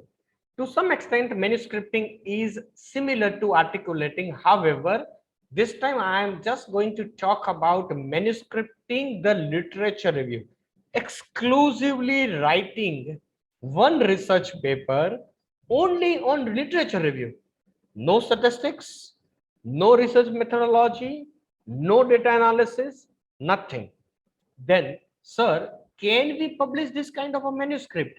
Yes, you can publish, and believe me, such manuscript used to get lots of readers. You will be always getting lots of citations on a manuscript written only for literature review.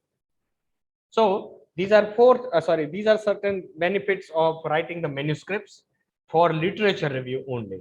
So as I said that it has a very wide range of reading, and that's why your amount of knowledge is also increased substantially. It is a comprehension of several research paper, and that's why everybody will read, cite your paper, the chances of getting the good citations. It is a standalone activity. Standalone activity means you need not to understand the review, you need not to understand the research methodology. You don't need to understand the statistics, the statistical methods, no data analysis, no findings, nothing, right? It is purely identifying the literature review and putting them across. Let your efforts pay you. So this is something, so these are the benefits for author. These are the benefits for the reader. So it's a comprehension of LR Act. It helps in building the model or a theory. It assists you in far-reaching applications for a readers, and it is always used as a cross-checking tool for quality literature review collections. These are some challenges for both author and a reader. For author, the challenge is to get the wide variety of literature review, then unavailability of some standard templates. There is no standard template available. Just say, for research paper, we have a standard templates, right? We know that research paper, if I want to write down a research paper, it should start with the introduction, then should have a literature review, then after research methodology, then data collection, data analysis, finding and conclusions, and recommendations. That's a template. You know that these are 7 sections. You put down your material in those 7 sections, and your research paper is ready. There is no standard templates available for writing the manuscript for only literature review. LR research paper agar mujhe likhna hai, what should be the templates? There is no templates available. Therefore, identifying this as a research gap or a gap to work upon, we had developed a templates to write down manuscript for literature review. I'm going to present the templates as a part of those steps. That is a more time consuming activities. It is to strike a balance between the specificity and generalizations, and it should be a critical, creative, and a contributive way. So these are 3 steps to decide the structure. The steps to write the manuscript for literature review. Manuscript means a research paper, and the research paper is also only on literature review. So the first step is to decide what is a type of literature review you want to write down. There are different types been presented, such as empirical, methodological, theoretical, gap finder, real world applications, and conceptual. So first decide which type of LR manuscript you want to write down. Then a structure. This is something which we had developed, and that's a masterpiece of this entire program, that there is no structure for literature review manuscript. We will be showing you that structure, that format, or a template, whatever you say. So that would be divided into search assessment aspects, synthesis aspects, findings, interpretation, guidance, and conclusions. And finally, seek the help from your peers or colleague to guide you on literature review. So these are the different types of literature review research paper. LR manuscript. Let me not use the word research paper now, but LR manuscript. These are 6 different types of manuscript you can prepare. And again, as I said, that it is not my way of understanding. It is the paper been published by V.N. Bannister in 2016, How to Write the Research Review Paper, that is published with the Transport Reviews. That's a very good journal in the field of literature. So empirical synthesis manuscript, it presents the status of knowledge in your area. So in your area, what is the present status of knowledge? What everything has been known in your area. If you are focusing to write a manuscript on that, it is known as empirical synthesis manuscript. Methodological manuscript will focus on identifying the different methodology used in your area. So you identify all the methodology and choices and put them in one single manuscript. So such manuscript is known as methodological manuscripts. Theoretical manuscripts means you identify all the theories of your field and put them in one single paper. Such manuscript is known as theoretical manuscripts. Gap finder manuscripts is a combination of EMT, right? That is Avenue of Future Research, which will give you an idea about methodology, then theory, and empirical synthesis method. EMT is nothing but combination of ABC. So E stands for empirical synthesis, M stands for methodological, and T stands for theory. So gap finder manuscript would be a combination of earlier 3. And a real world application manuscript, that would be assessment of actual applications. I mean, where those theories are applied in real world. If you synthesize them, if you combine them, it is known as a real world applications, the manuscripts. And finally, conceptual manuscripts. So that will give you a model, a structural relationship between dependent and independent variable in your particular field. So these are six different types of manuscripts, and you can choose any one of them, right? This is something which I said as a masterpiece for this entire program, and that's the structure which is not available, and we'll be putting across to you this structure by again composing the various other research papers. So the structure says that there are 5-step procedure, or there are 5 component a manuscript should have. LR manuscript should have these 5 components. The way our normal manuscript has those components like introduction, LR, and research methodology, and all those. Similarly, these are 5 components for LR manuscripts, starting with search and assessment phase, synthesis phase, findings and interpretation phase, guidance phase, and conclusion phase. Let me go through each one of them along with the examples. So the first one is a search and assessment phase. In this phase, identify, it is a journey which will give the reader an idea how you have identified those 400-500 papers which we talked about in the earlier, how you identify those 400-500 papers. Then out of those 400-500 paper, how you short them to get 30 to 40. One of the excellent diagram for a search assessment phase been given by Muller and Ulrich in his paper of 2013. Look at this diagram. Once you have this PPT, you can have this. Even I'll be sharing you this paper of Muller and Ulrich. So he has started with 714 papers, finally end at 88 papers. And he has shown those stepwise process how they cut short 700 papers into 88 papers. How they keep on reducing those papers to finally reach to 88 papers.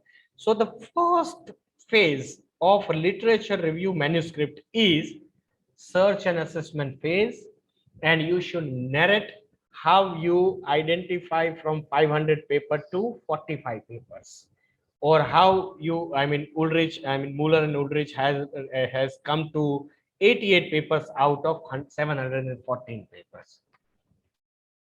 The second step, the second phase is a synthesis phase. And under the synthesis phase, you should narrate the classification scheme, how you have used the classification scheme. This is the diagram from one of our own paper. That's the paper been written by Dr. Bulsara Qureshi and myself. Dr. Bulsara and Dr. Qureshi are my guide and co-guide during my PhD, and Patel is what indicates my authorship. So this was the 3-tier literature review classification scheme which we have adopted based upon, this is a revised Cooper's taxonomy, as I said that. So we have revised it to 3 facets like scope, methodology, and focus.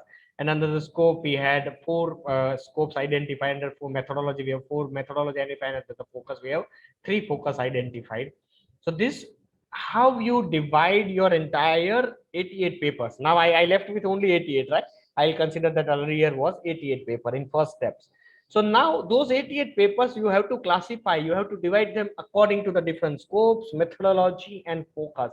And how you divide those 88 papers into this different classification scheme, that will be your second phase of your literature review, manuscript, LR manuscript. Then the third phase would be the findings and interpretation phase. So the finding, this is the paper been published by Sharian in 2015, and this is a systematic summarization or findings of literature review from existing literature itself. So they have identified the area as a performance measurements, impact of productivity, impact of market performance, and these are some findings, individual findings for performance measurement. And they mentioned that these findings are identified based upon which earlier literatures. So your third phase, I am just showing you the format or a template. And in this template, the third phase would be a finding and interpretation. This is how you can prepare the entire table. These are tabular presentations, right? And you can even write down what this table indicates. So that's the third phase. Now moving to the fourth phase, that is a guidance and suggestion phase. Now this guidance and suggestion phase is nothing but identify your final suggestion based upon, see, if you remember how we start the journey, we start the journey with analysis phase, जहां पे हमने बताया that 700 paper में से how we reached to that 88 papers. Then the second phase was how we classify those 88 papers in according to the Cooper's taxonomy. The third phase was what were the conclusions of those 88 papers, and now what is my final guidance or a suggestion for next researcher. If somebody wants to go ahead with my paper, what is my further suggestions for my paper? So that guidance that you can go through this paper of Robert and Enrich, they have shown how you can suggest your research agenda for the next researcher. Okay, and now we'll be moving on to the next. This is a guidance phase. So sorry, and the fifth step was a conclusion phase. I don't have a PPT for it, but the conclusion phase will show the existing, we'll show you the next researcher about the existing opportunity for future research. And you can conclude with what are those opportunities which can further be delimited by the next researcher. So this is the phase where you will be putting a question mark to the next researcher by you have this opportunity to delimit the earlier researcher. Now you conduct your research and write down the research paper and prepare one manuscript for it.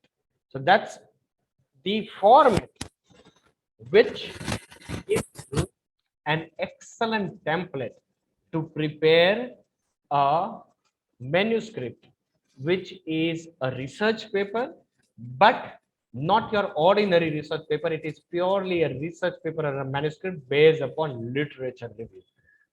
No introduction, no research methodology, no data analysis, nothing. Right. So manuscripting is a literature review is much straightforward than manuscripting your mainstream research paper. I call mainstream research paper means the research paper which we used to present and published. But this is an interesting, challenging, and a rewarding task. So these are some of the questions which we have covered up. And the last thing which was left out, that is there any difference between literature review chapter of thesis and dissertation? Yes, literature review chapter of thesis or dissertation are much more rigorous than a manuscripting a literature review. Manuscripting a literature review could be a part of your entire chapter, but your chapter could even include something much more than a manuscripting a literature review. So with this, I rest for the day. Thank you very much to DAV Sanitary College for providing me this opportunity to share my thoughts and my understanding about what the systematic literature review is all about. And now with the permission of the organizing committee, we can just open up this particular floor for further question and answer session.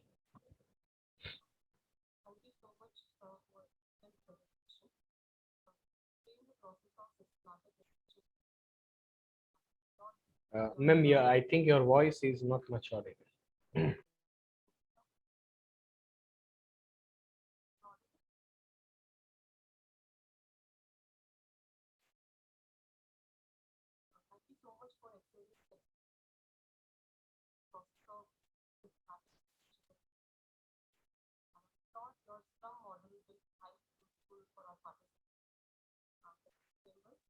As you all know, research journey begins with the future of science, but the lecture of how work.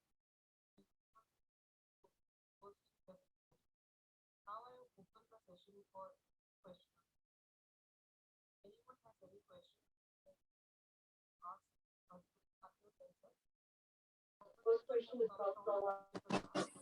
Madam voice check करिए. Voice नहीं आ रही, voice check करिए। हाँ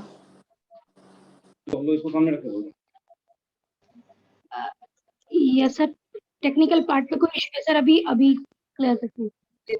Am I audible now? Yes Yes. So I was asking कि अगर किसी का कोई question है तो they can ask us to unmute them. But first question has come from our principal ma'am. So ma'am का question मैं read out कर देती हूँ.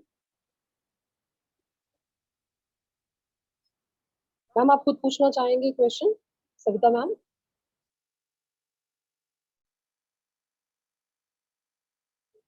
Okay, I will ask on her behalf. Madam is asking, can we have literature review on one theme from one journal over a period of time? She is asking for a journal EPW, and the period that she wants to consider is last 20 years. So can we have a literature review on one theme from one journal over a period of time? That's the question. Yes, ma'am. We can have a one theme from one journal over a period of time. Such literature review is possible, and even preparing a manuscript for such review, such a literature is possible. However, there will be only one catch, and that is when you try to publish such manuscript, generally the other journal would not accept this. Then you have a limited scope to get and published it with the same journal for which you have prepared the entire last 20 years of a theme, because the other journal would be feeling like your focus is narrowed down only to one particular journal and one particular theme, and has not considered the other journals. And therefore when it comes to the publication part, your scope would be limited only to that one particular journal only. However, on the other side, there would be a very great opportunity and a very high probability that the journal to whom you are following would publish your paper, because for them it is going to be a blessing that someone need not to read the 20 years, right, and just need to read only one paper of yours and will get an idea about that one particular theme for last 20 years. So that is that's a positive aspect against one limitations that other journal would not accept your paper so easily for publication part. Otherwise, yes, we can go ahead. Sir, adding on to this question, do we have to take permission from the journal also? No, ma'am. There is no need for taking the permission for journal to conduct this kind of a thing. Absolutely, because all the publications are actually in a public domain. Henceforth, no permission is required from any journal to conduct this kind of a literature. Yes, thank you, sir. Anyone has any question, we can ask, sir. Sir, thank you so much, sir. Such a wonderful presentation. So my question is this: the format of Emerald Journal, the format is a systematic literature review based. I mean to say, there is a many more citation in a one sentence. So is it the format of systematic literature review? No, ma'am, that's not the format of a systematic literature review. We had understood there were two types of writing methodology. One is a descriptive writing, other is a integrative writing. Right. If you read Emerald, Elsewhere, Taylor and Francis, Wiley Publications, these are reputed journals, right? These are reputed publication houses, and most of their journals are either with the Scopus ABTC. That's why they prefer and encourage the researcher to use the integrative research writing method. Okay. And integrative writing method indicates that in one sentence should be the conclusion of 3-4 research papers. That's why when you read Emerald paper or Elsewhere paper, you can remember that one line would be having 3-4 citations.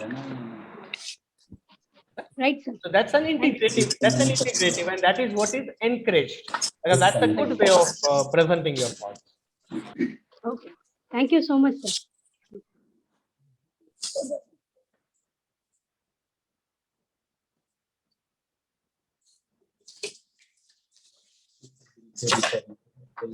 I think, ma'am, your voice is not audible. Okay. So you have shown in your presentation one model, Ulrich's model. Yes, ma'am.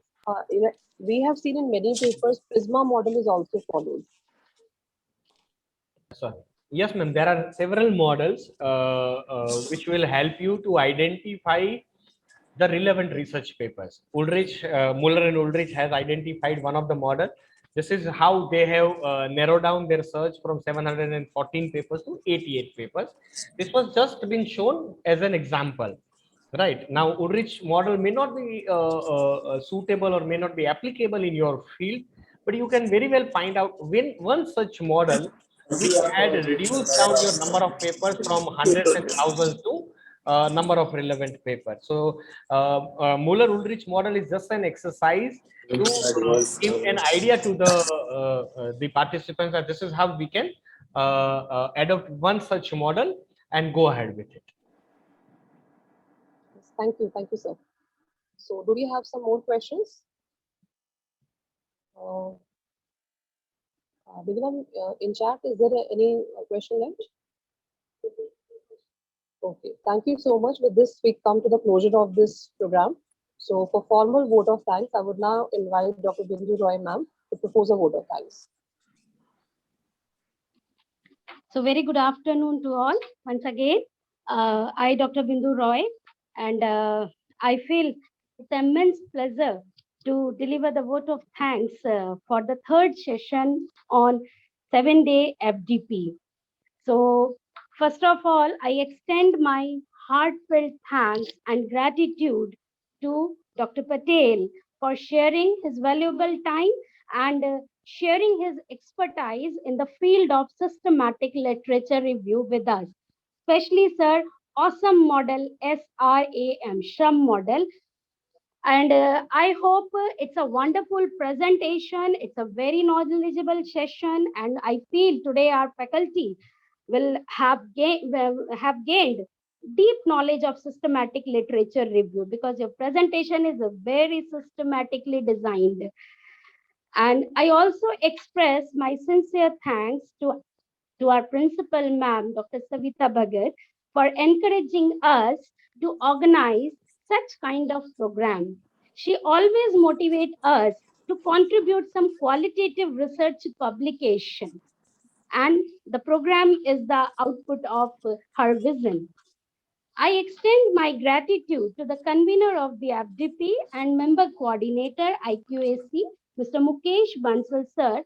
Sir always wish to see our college faculty members grooming in the field of research. And that's why sir has allowed us to organize 7-day FDP. And last but not least, a very big thanks to our college faculty members and other research scholars from other university for joining this FDP. A very beautiful and very knowledgeable session. So we are really blessed. Thank you so much. From the core of my heart and from the behalf of DAV Centenary College, from the on the behalf of IQSSL, I really extend my sincere thanks to you. Thank you so much, sir. Thank you, ma'am. Thank you very much, Savita ma'am, Bindu ma'am, and the entire organizing team to provide me this opportunity to get connected with the other part of the country by spreading whatever the little understanding I have about this particular subject matter. My I want last to ask sentence you- is, Dr. Patel, that may we have more teachers and scholars like you. We sorely need people like you who are so thorough in their work and are so ready to share information. This is very important characteristic of good teacher, that you are sharing your knowledge and whatever you have collected, and you are saying that you haven't done anything. That's a remarkable quality of yours. Thank you so much. We are blessed to have you with us this afternoon. It was a pleasure listening to you. Thank you so much. Thank you. Thank Sir, you. we wish you will share the PPT with us.